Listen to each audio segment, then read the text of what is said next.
करती थी, लेकिन जल्द ही मनोरंजन प्रधान सामग्री भी आम पाठकों तक पहुंचने लगी। इन किताबों को गरीब तबके भी खरीदकर पढ़ सकते थे। अलग अलग उद्देश्य और दिलचस्पी के हिसाब से किताबों के कई आकार प्रकार थे। 18वीं सदी के आरंभ से पत्रिकाओं का प्रकाशन शुरू हुआ, जिनमें समसामयिक घटनाओं की खबर के साथ मनोरंजन भी परोसा जाने लगा।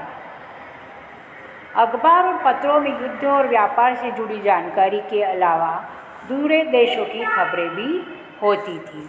उसी तरह वैज्ञानिक और दार्शनिक भी आम जनता की पहुंच के बाहर नहीं रहे।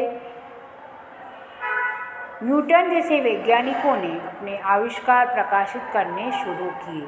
टॉमस पेन, वाल्टेयर और जॉन जैक रूसो जैसे दार्शनिकों की किताबें भी भारी मात्रा में छपने और पढ़ी जाने लगी। ज़्यादातर जाहिर है कि विज्ञान, तर्क और विवेकवाद के उनके विचार लोकप्रिय साहित्य में भी जगह पाने लगे। Tremble therefore tyrants of the world, दुनिया के जालिमों अब हिलोगे तुम, ये स्लोगन कहा गया। By the mid 18th century there was a common conviction that books were a means of spreading progress and enlightenment. Print culture and the French Revolution। 18वीं सदी के मध्य तक यह आम विश्वास बन चुका था कि किताबों के जरिए प्रगति और ज्ञानोदय होता है। कई सारे लोगों का मानना था कि किताबें दुनिया बदल सकती है। लुई सेब्रिस्टिये मर्सिये ने घोषणा की, छापाखाना प्रगति का सबसे ताकतवर औजार है।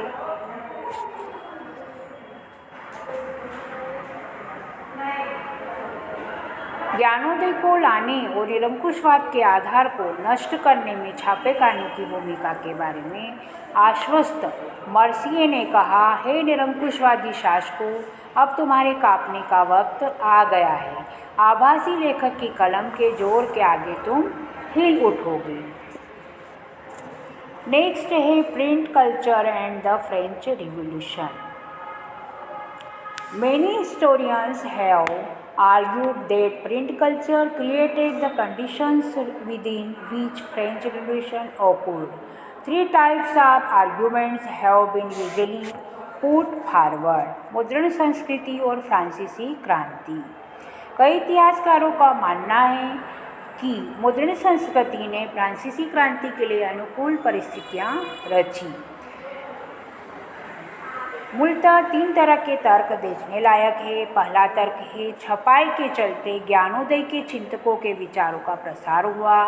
उनके लेखन ने कुल मिलाकर परंपरा, अंधविश्वास और निरंकुशवाद की आलोचना पेश की। उन्होंने रीति रिवाजों की जगह विवेक के शासन पर बल दिया और मांग की कि हर चीज़ को तर्क और विवेक की कसौटी पर ही कसा जाना चाहिए। उन्होंने चर्च की धार्मिक और राज्य की निरंकुश सत्ता पर प्रहार करके परंपरा पर आधारित सामाजिक व्यवस्था को दुर्बल कर दिया। दूसरा तर्क था, छपाई ने वाद विवाद संवाद की नई संस्कृति को जन्म दिया। इस तरह बनी सार्वजनिक दुनिया से सामाजिक क्रांति के नए विचारों का सूत्रपात हुआ।